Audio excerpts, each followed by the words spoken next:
Welcome to the Human Capital Innovations Podcast.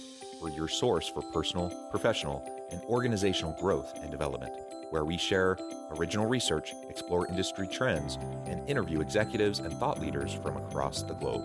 We hope you join us often for practitioner-oriented content around all things related to leadership, HR, talent management, organizational development, and change management. Maximize your personal and organizational potential with Human Capital Innovations Podcast. Do you enjoy the Human Capital Innovations Podcast? Please subscribe, leave a review, comment, share, and consider supporting the podcast on Patreon, even at the producer and sponsorship levels.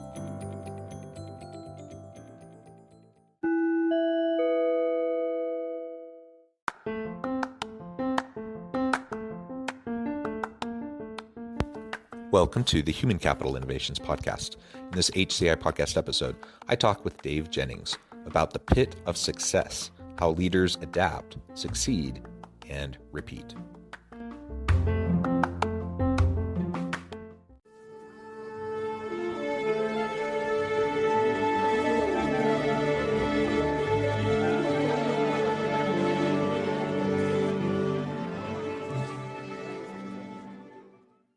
Dave Jennings, welcome to the Human Capital Innovations Podcast. Great to be with you.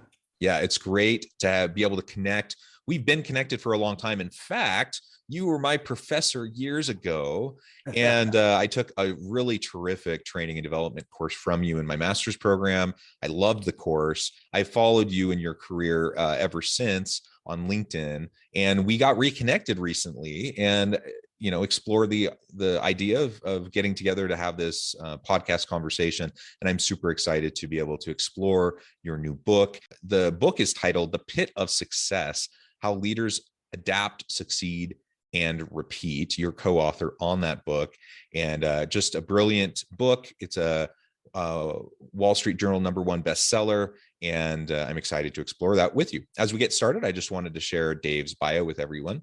Like I said, Dave Jennings is co-author of the #1 Wall Street Journal bestselling book, The Pit of Success. He's president of Learnable Solutions, a training and consulting firm. His PhD research focused on change resilience, and Dave makes change easier for leaders, teams, and organizations. Again, pleasure to have you. Anything else you would like to share with my listeners by way of your background or personal context before we dive on in? John, I'm just great to see you again, and I hope you got a good grade in the class. So I think I did. If I recall, you gave me an A, so I can't complain. All right, great. No, you covered all the basics. So I look forward to talking with you. Very, very good. Okay, so let's start with the core of the title. And what is the pit of success? Sure. The pit of success is the space in front of whatever you want to do. If you're looking to become better at anything, there's a pit in front of it. There's something that you're going to have to get worse at before you get better at. And so what we really push is that your future depends on your willingness to embrace the pit. Because if you're willing to be temporarily incompetent, there's nothing you can't do. All right. Everything is within your reach. If you avoid that space, then you're going to tend to be more stuck. And what we find is people understand the pit of success. They're more willing to take on challenges that scared them and intimidated them. But when they realize it's a normal space, the feelings of loss are the most natural things you could go through. They're just more willing to jump in and do things they don't know how to do. Yeah, I like that framing, the pit of success. And I like being comfortable in temporary incompetence. I think that's a brilliant way of framing it. And that's the reality, right? We all have those types of incompetence, and we're all learning and growing constantly. Like that's what life is all about. And I was having a conversation just the other day with someone, about being authentic, and he really took issue with the fake it till you make it kind of an idea. And regardless of what you call it, whether it's fake it till you make it, or it's just like lean into the uncertainty, the ambiguity, and recognize that, yes, we're all learning as we go. We're all building the plane while we fly it. that's okay. Like I don't know everything. I don't need to know everything. There's no way I could possibly know everything. All I can do is try to continually be learning and growing and try to help those around me to do the same. And if I do that, it's, to me, that sounds like what you're talking about with the pit of success is just don't allow the obstacles to stand in your way. Like, yes, of course, there's going to be obstacles. Nothing worth doing has ever come easy. Right. And so we have to struggle. Yeah, absolutely. And imagine if you only did things you already know how to do. Who would you be? The same person you are today. And that would be Life boring, wouldn't it? what I always say is I would still be in high school, and do I really want to be that person? So yeah, our future really changes when we're willing to, as you say, lean in, the fake it to the make it. One thing I really like to push is that it's not so much, although you feel like a fake, you're really doing okay. You may look around you and you're like, oh, they look good. They look good. And the fact is, everybody is doing things they don't know how to do. Everybody has doubt and they're trying to just do the best they can. I think one of the challenges and one of the things I really want to normalize is those people that you look at that just look amazing, they have the same thoughts. They wonder if they're good enough. We've interviewed, politicians, surgeons, PTA presidents. It doesn't matter. Whatever the role is, if you're doing something that you've not done before, you don't know how to do it. Our world depends on all of us doing things we don't know how to do yet. So that is our future. Yeah, absolutely. So how do we go about starting to tackle and conquer the pit of success, or to build a bridge over the pit, or, whatever the metaphor is you want to use? Sure. One, I think, is redefining what the pit means. So like the pit of success, those words have some very intentional meaning. It is not uncommon for people to talk about the pit of despair. All right. And in fact, you're like, oh, I'm in the pit of despair and I'm overwhelmed. But merely by calling it a pit of despair, you change your brain's chemicals and the way you think about something. Your brain is very, very sensitive to word choice. And so if you're defining something as despair, you're having more chemicals in your body that limit you. It is a pit, though. So like you could say, well, Dave, you're trying to be Pollyanna and just say, hey, jump in. I'm not taking anything away from the difficulty. It is a pit. It is dark. It is lonely. You are confused. You're lost. You're slow. So the reality is it's a pit, but it's a pit of success, because if you're willing to be lost, if you're willing to be confused, then you can always get better. In fact, you can imagine I try and get all my kids to buy into this, because it'll help their whole life. And one of my daughters, when she was 16, she came home from school and said, Dad, I think I get what you're saying. I was in my sociology class and we're talking about stuff. And she said, you're telling us if we're willing to feel dumb, we can always get smarter. And it's like, yes, if you're willing to feel temporarily dumb, then you can do anything. And that is the nature of all growth, is doing things when you don't know how. And everybody around you, even when they look like they're just confident, they're figuring it out too. Yeah, the willingness to look dumb or to feel dumb. It's why, some people aren't willing to try new ideas, express new ideas.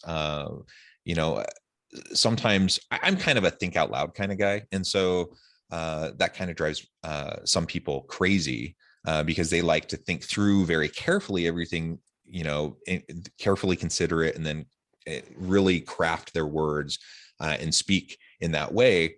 And which, that's fine. Everyone has their own style. Everyone has their own approach. In my mind, the part of the reason why that's my style is just because I don't feel like I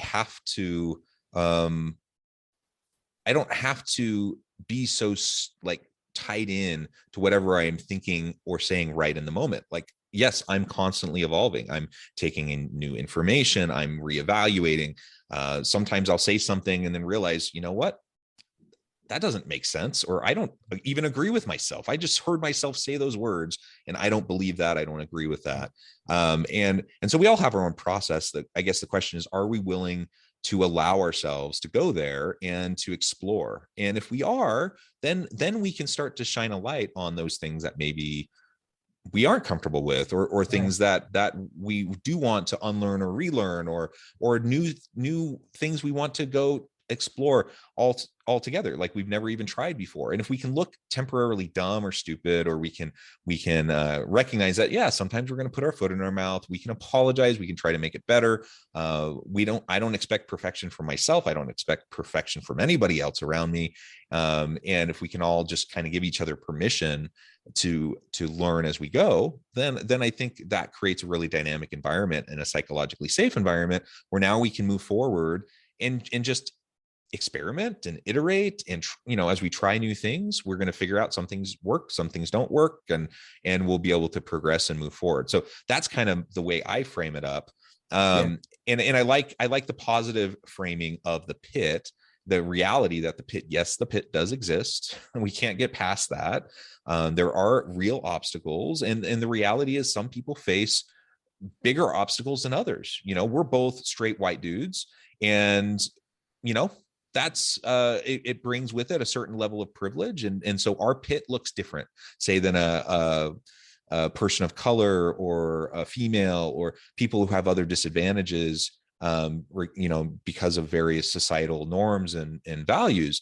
And so we just need to acknowledge what our pits are. We need to acknowledge what our privileges are, and then we can start to chart a path, right, to how we can overcome it.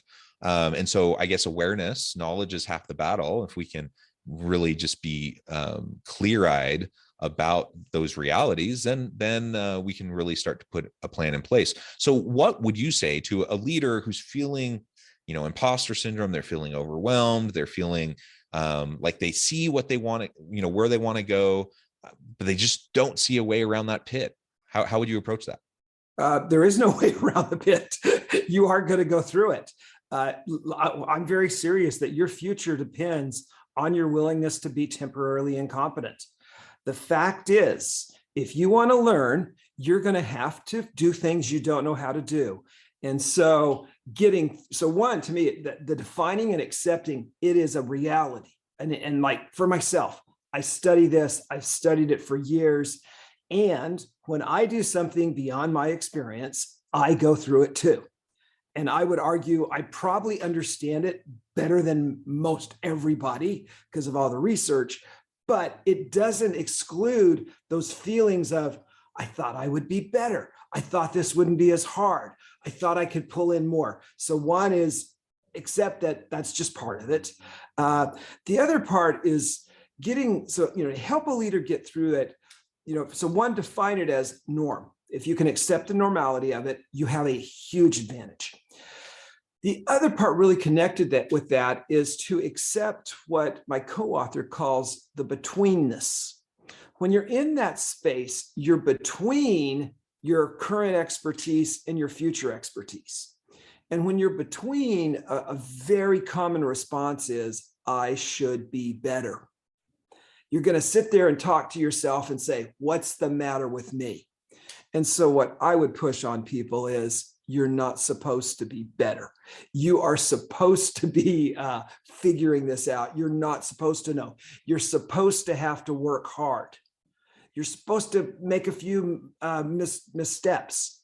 And so when you can accept that, hey, I'm not supposed to know, there's this huge burden that just goes off. It's like, I've never been here before. Why should I know?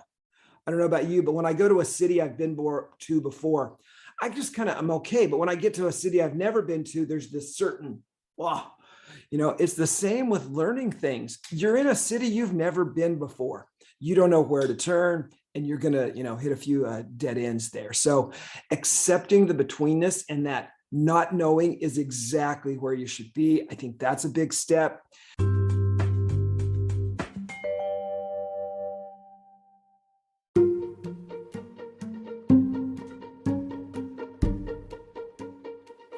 Welcome to the Human Capital Innovations Academy. Courses, micro-credentials, and certificates to upskill and reskill for the future of work. All HCI Academy courses, micro-credentials, and certificates are designed, developed, and delivered by award-winning and internationally renowned scholars, educators, thought leaders, executives, and practitioners. Our courses, micro-credentials, and certificates will help you make your mark on the future of work and make an immediate impact in your organizations. Check out the HCI Academy and our many course offerings and certificates to upskill and reskill for the future of work.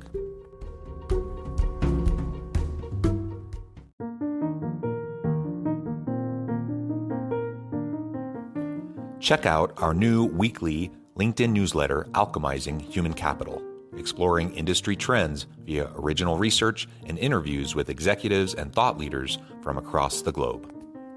We look forward to having you join us.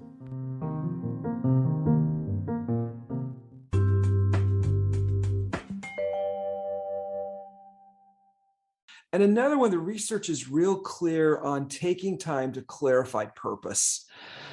As I look out there and I listen to others, I hear this advice from every discipline. It doesn't matter. You're going to hear this advice. And the reason is it's a foundational piece of advice of what is your purpose for this? And sometimes you can think, well, purpose, grand, I'm going to, cure cancer or whatever. It's like that's great. And if you have that, more power to you. But for a lot of us, purpose is just around something simple like, I've always wanted to do this. I've wanted to see if I could do this. And it can be that simple. I just want to do it. I want to be the first one to graduate college in my family. I want to be able to take on this new job. And so whatever that purpose is, figuring that out gives you huge advantage because you can return to it when you're sitting there and you're going, this pit is deeper and darker than I thought. But why am I in it? Because I want X. So those would be my starting places. Pit would be clarity of purpose, accept the betweenness, and redefine what it means to be in the pit. Yeah, love it, love it. And the subtitle to the book says "Adapt, Succeed, Repeat." Oh yeah. Can you tell us a little bit more about that? What do you mean by that? So basically, you and I are at this level right now. We're doing whatever we're doing. We're in our current expertise. We're going to go into the pit, and down here, we're going to be lost and confused. Then we're going to come back and we're going to be better than we were before. And it's like, all right, this is now your current expertise. Well, good news, bad news. To get to your next level, you're going to have to repeat it. And so every new demand makes you, go up the curve and makes you go down the curve. And that's the joy of life, really, is refiguring it out and saying, all right, I know how to do X, but I don't know how to do this. I've never been here before. Why should I know that? And that to me is just the unburdening of, I'm gonna repeat this, and I'm gonna figure it out for a while, but then I'm gonna get a new demand, and I'll have to figure it out again. Do you see a way that we can go about, like, how do we build the muscle around continuous learning and the resilience to deal with the pit, so that we can't avoid it and we can't go around it, but perhaps we can get better at how we respond to it, and perhaps we can get to the point where that learning curve goes a little bit faster. Any thoughts on that? Sure. So I think one to get better at it is start doing small things. Now, so there's a continuum. Some people jump into the pit with no thought. All right. Others fight the pit as long as they can. And so we're all on that continuum.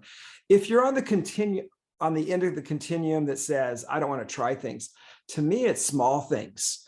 I mean, try a different dish when you go out to dinner. It could be that simple. It's the idea of just, all right, I'm going to try something different. You're not always going to like the dish you order because you miss your favorite dish at that restaurant, but try small things as the starting place. And that gets kind of the habit.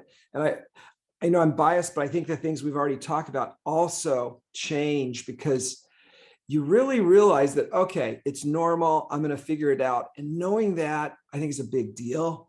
The other thing that is connected, we haven't talked to as much, it's actually chapter 2 in the book, is we heavily want people to understand that their brain can change.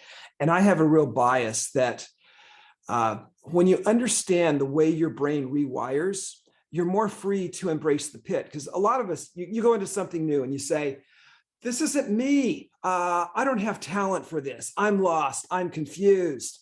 I failed before, which are normal statements. But if you understand that your brain is learnable, it can rewire, then you're sitting there and you're going, okay, yeah, it's true. All those things are true. I have never been here before. And maybe I haven't previously had the talent, but I know that if I practice, my brain will rewire.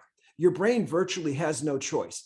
If you focus and repeat, your brain has to rewire, whether that's muscle memory or a habit or whatever it is. And so one thing I really want people to know is you have a learnable brain. And if you get that, then you're like, oh, even when I go in that pit, I'm going to be okay. Yeah, you're going to be okay. You're going to be lost, but you're going to figure it out. Your brain will rewire. Yeah. And just that reassurance that you take that step into the darkness, and that's so scary. But if you just know that you will be okay, You're good. you're going to be fine. And it could be a little uncomfortable for a bit, but you will be fine. And like you said, as we rewire, as we lean into the uncertainty, and as we have more experience with, facing the pits in our life or whatever, however we frame it, then it becomes easier and easier to feel that comfort amidst the discomfort, to recognize that this is part of the process. This is, this is me learning and developing. This is me growing. And that's, again, what you've already said it, but that's what life is all about. That's what makes life interesting. If I was doing the same thing each and every day ad nauseum, I would get so bored. I would not feel fulfilled. I would not feel meaning and purpose in my life. And so we need to foster that within ourselves, our resilience, our ability to deal with the pits in our own lives and to continue learning. And we need to foster that within our teams, within our organizations. And that actually gets to my next question. You started to talk to it a little bit, in relation to change, ongoing change. We know that every organization is facing a continuous onslaught of change. And certainly the last 2 years has even shown a brighter light on that. We've had to be able to adapt and pivot constantly and relearn and unlearn and challenge assumptions and all these different things. We've had to be able to do that more over the last couple of years than perhaps we've had to do any time in recent history. And I think that pace of change is just going to continue. We're accelerating into the future of work. We're accelerating into this reality where we just have to constantly be adapting. And so how do we as leaders create a dynamic culture where we can really foster and get excited about continual change? And as some have talked about it, we can enhance our change agility. We can enhance our change ability through the work that we're doing right now and how we frame things, how we have communications, and the policies, practices, and procedures within the organization. So I really think leaders need to normalize the pit of success. And that's what we do. Like when we go into companies, and we often, we'll work with the executive team, and then it will start trickling in. In fact, one of the presidents of a company, I saw him a few months after we had started. He said, Dave, I walk in to different people's offices, and all the time I see the pit of success drawn on the board. And he said, I just imagine that manager was sitting there talking with somebody and saying, hey, here's what we're going through, and just normalizing it, normalizing that you're going to be overwhelmed. And yeah, this is where you're at, and you're going to figure it out. And if I can make a side note there, what we don't want to do is use the pit of success and weaponize it. What some people will do is go, the problem with you is you won't jump in. That does not motivate me one bit to take on anything.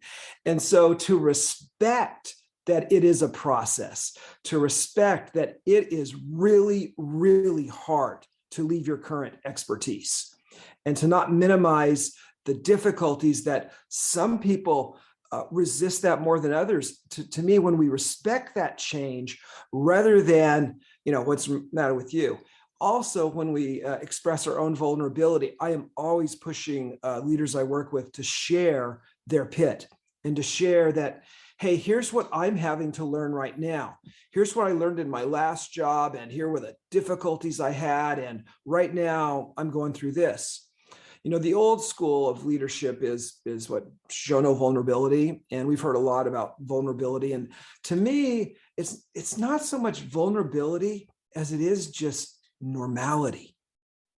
I just want to make it normal that you're learning, I'm learning. What I have to learn is different from you because I've been pushed into a new pit. But we're all just learning, and to normalize that, to realize that our future really does depend on us letting go of what we're good at and doing something we don't know how to do until we're good at something new. Yeah. It's impossible to innovate if we're just continually doing what we're already good at, right? Right. So 20 plus years ago, I left Hewlett Packard. And at that time, Hewlett Packard was a Fortune 20 company. I literally had kind of my dream job, but I always wanted to start a consulting firm. I always planned on that. And when I started, I put up a very common quote in my office. I still have it. Now it's on the bookshelf, but it says, you can't discover new oceans until you have the courage to lose sight of the shore. And for me, that's always a reminder of, yeah, I can keep doing this. I'm going to be good. In fact, people love what I do. And in 5 years, if I'm still doing it, they're not going to need it in the same way. But just to realize that, yeah, you're not supposed to be better. You're supposed to be where you're at, and you're going to figure it out. When I graduated with my bachelor's degree, my parents gave me this really cool etched piece of metal. And it said, what would you do if you knew you couldn't fail? And I was like, oh, that's a cool idea. But here's what's kind of crazy is, after studying resilience, I decided it was a terrible statement. Because if you only did things that you felt you couldn't fail at, where's life in that? And so, even though it won't fit on a short piece of metal, to me, I've rewritten that to say, what would you do if you knew you could figure it out? You're going to make a misstep. You're going to get confused. But what would you do if you knew you could figure it out? Now I've got freedom. And to me, that comes back to the learnable brain, that you're going to figure it out. It's who you are. It's what we're built to do. Yeah, I love it, Dave. It has been a pleasure. I know at the time I'm going to have to let you go here in just a minute, but before we close for today, I just wanted to give you a chance to share with listeners how they can connect with you, find out more about your work, where they can find your book, and then give us a final word on the topic for today. You bet. So our training and development site is learnablesolutions.com, and it can tell you about the different things we do to help companies. And I'm also on LinkedIn. If you put in LinkedIn leadership, I put out a periodic post on there. I really want to end with what we started with, of that your future depends on being temporarily incompetent, and what you need is learnable. I am so convinced, after reading study after study, that your brain can rewire. You can figure it out. I am just like, there's no doubt in my mind. So that's what I want everybody to know. Wonderful. Thank you, Dave. It has been a pleasure. I encourage listeners to reach out, get connected, find out more about what Dave can do for you. Check out the book. And as always, I hope everyone can stay healthy and safe, that you can find meaning and purpose at work each and every day. And I hope you all have a great week.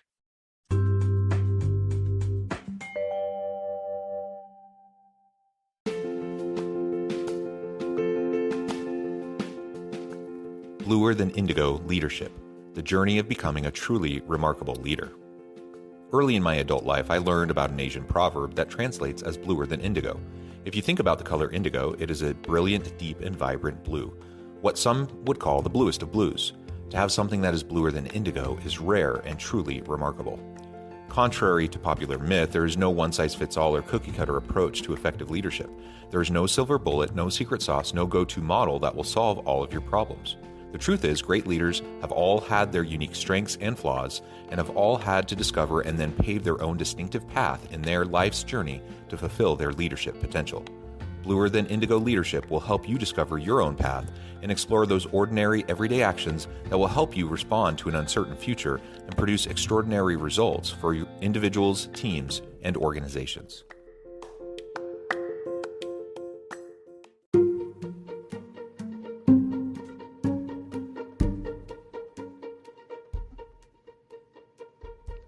Check out Human Capital Innovations magazine, Human Capital Leadership.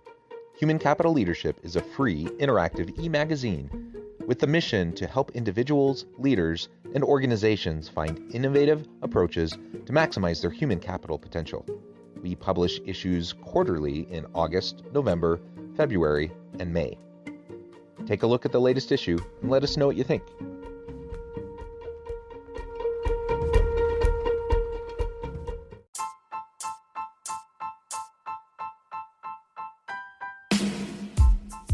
The alchemy of truly remarkable leadership. Ordinary, everyday actions that produce extraordinary results. Consider how the nature of work has shifted over the past 50 years.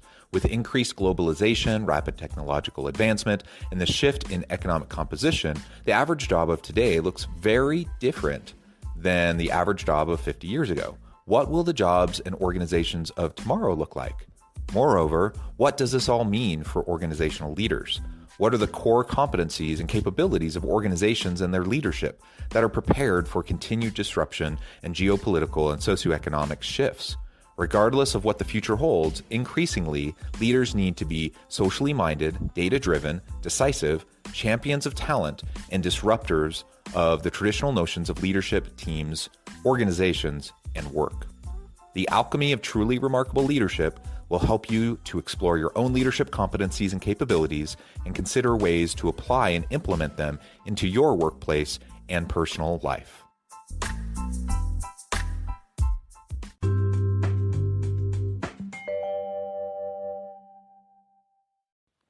Do you enjoy the Human Capital Innovations podcast? Please subscribe, leave a review, comment, share, and consider supporting the podcast on Patreon, even at the producer and sponsorship levels. Thanks again for joining us for this episode of the Human Capital Innovations podcast. I hope you stay healthy and safe and that you have a great week.